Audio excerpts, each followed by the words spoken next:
What if I told you that right now, beneath the surface of diplomatic pleasantries and trade agreements, Mexico is quietly positioning itself as a military power that could fundamentally reshape North American security, and Washington is desperately trying to keep you from connecting the dots? For decades, we've been conditioned to see Mexico through a very specific lens: cartels, immigration, cheap labor, and maybe some beach resorts.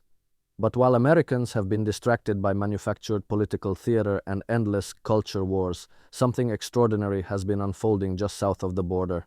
Mexico isn't just reforming its military, it's undergoing a complete strategic transformation that signals a profound shift in global power dynamics. The evidence is hiding in plain sight. Recent defense procurement patterns, military infrastructure investments, and a series of quiet diplomatic realignments tell a story that contradicts everything the mainstream narrative wants you to believe. We're witnessing the awakening of a sleeping giant, and the implications for American hegemony, regional stability, and the entire Western Hemisphere are staggering. The question isn't whether this shift is happening, it's why those in power are working so hard to keep you from understanding what it really means. Let's pull back the curtain and examine what they don't want you to see. Let's start by examining something that should have made headline news but was barely mentioned in American media. In the past 18 months, Mexico has quietly doubled its defense budget allocation for modernization programs, and this isn't about fighting cartels with better equipment.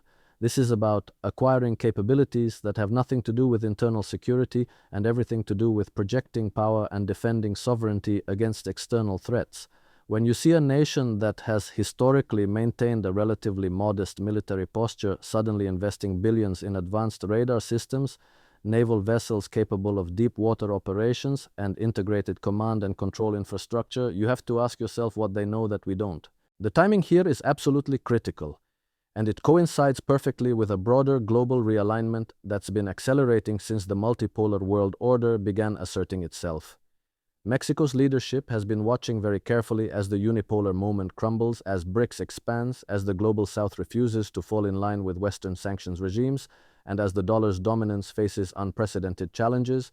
They're reading the same signals that smart strategists in Beijing, Moscow, and New Delhi are reading, and they're making calculations about where the world is headed over the next 2 decades.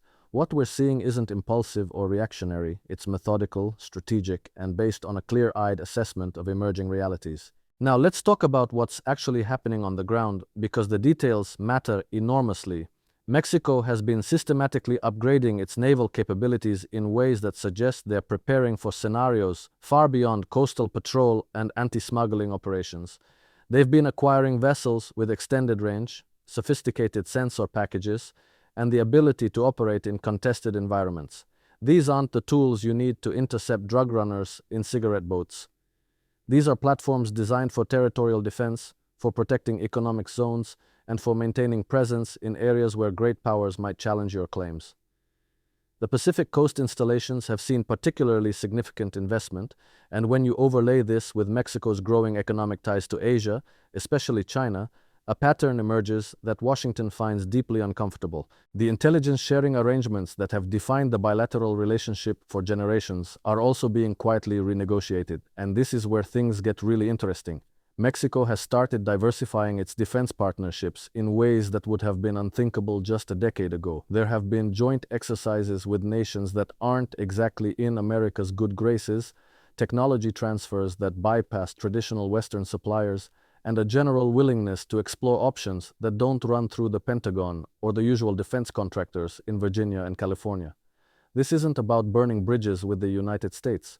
It's about building alternative pathways and reducing dependency on a partner whose reliability and strategic coherence have become increasingly questionable. Think about what Mexico has witnessed over the past 20 years. They've watched the United States launch disastrous wars based on fabricated intelligence, destabilize entire regions, abandon allies when convenient, weaponize the financial system against anyone who doesn't comply with American diktat, and generally conduct itself as an increasingly erratic hegemon in terminal decline. They've seen what happens to countries that put all their security eggs in the American basket. They get regime changed, sanctioned, or left hanging when the political winds shift in Washington. Mexican strategists aren't stupid. They understand that the era of Pax Americana is ending, and they're preparing for a world where multiple power centers exist, and where regional powers have to be capable of defending their own interests without assuming Uncle Sam will ride to the rescue. The infrastructure investments tell an even more compelling story. Mexico has been building out communication networks, transportation corridors, and logistics hubs that have obvious dual-use applications. On paper, these are economic development projects designed to facilitate trade and improve connectivity. But any serious military analyst will tell you that the specs on these projects far exceed what you'd need for purely civilian purposes. The redundancy built into these systems, the hardening against various threats, the strategic positioning of key nodes, all of this suggests that someone is thinking very seriously about how to maintain command, control, and mobility in a crisis scenario.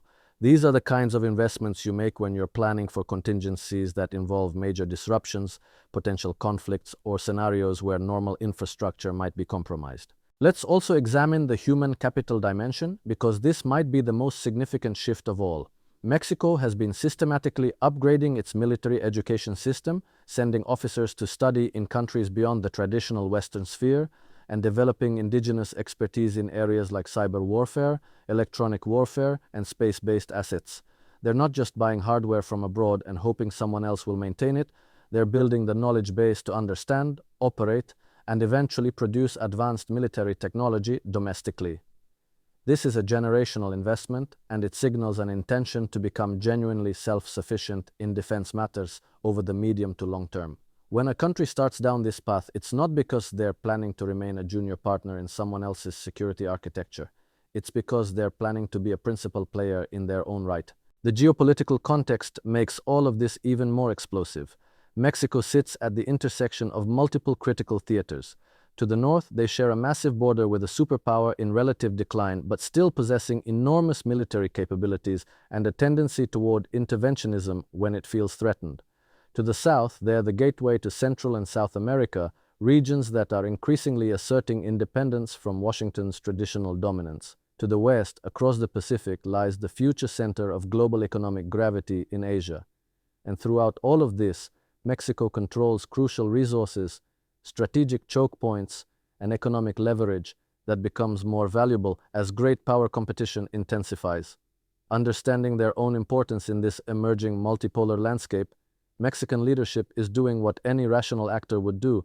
They're preparing to defend their interests and maximize their autonomy. Now let's talk about energy, because this is where the military dimension intersects with economic sovereignty in ways that should terrify anyone in Washington who's paying attention. Mexico has significant oil and gas reserves, and under current leadership, there's been a clear move toward reasserting state control over these strategic assets. The days of allowing foreign corporations to dominate the energy sector are ending, and with that comes the need to defend these resources against external pressure. History is littered with examples of countries that tried to nationalize their resources or chart an independent energy policy only to face destabilization, sanctions, or outright military intervention. Mexico is undoubtedly aware of this pattern, and their military modernization has to be understood partly as insurance against becoming another cautionary tale. The nearshoring trend adds another fascinating layer to this analysis. As global supply chains reorganize and companies look to reduce dependency on China, Mexico has become an incredibly attractive manufacturing destination. Billions of dollars in investment are flowing into Mexican industrial capacity, and with that comes strategic importance that didn't exist before. When you're hosting critical manufacturing for semiconductors, automotive components, medical supplies, and other essential goods, you become a prize worth fighting over in any serious great power conflict. Mexican planners understand this, and they're not about to allow their country to become a battlefield or a pawn in someone else's confrontation. The military buildup is partly about ensuring that Mexico can protect its economic assets and maintain stability regardless of what chaos erupts elsewhere. There's also a psychological dimension to all of this that Americans need to understand.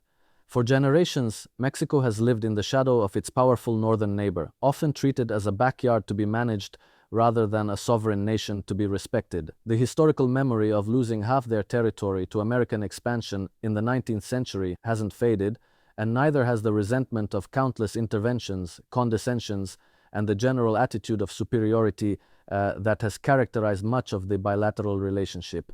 What we're witnessing now is a country that has finally accumulated enough economic strength, enough diplomatic options, and enough national confidence to say, enough is enough. They're not looking to confront the United States directly, but they're absolutely determined to establish terms of engagement that reflect mutual respect rather than subordination. The intelligence implications of all these developments are staggering. If Mexico is genuinely pursuing strategic autonomy and diversifying its partnerships, that means American intelligence agencies can no longer assume complete access to Mexican defense planning, military communications, or strategic decision-making. For decades, the assumption has been that anything happening in Mexico is essentially transparent to Washington through various formal and informal channels. That era is ending, and the loss of this presumed transparency creates massive blind spots for American security planners who have grown accustomed to treating North America as a unified strategic space under effective U.S. control. The possibility of having a genuinely independent military power on the southern border, one that might make decisions contrary to American preferences and interests, represents a fundamental shift in the strategic environment.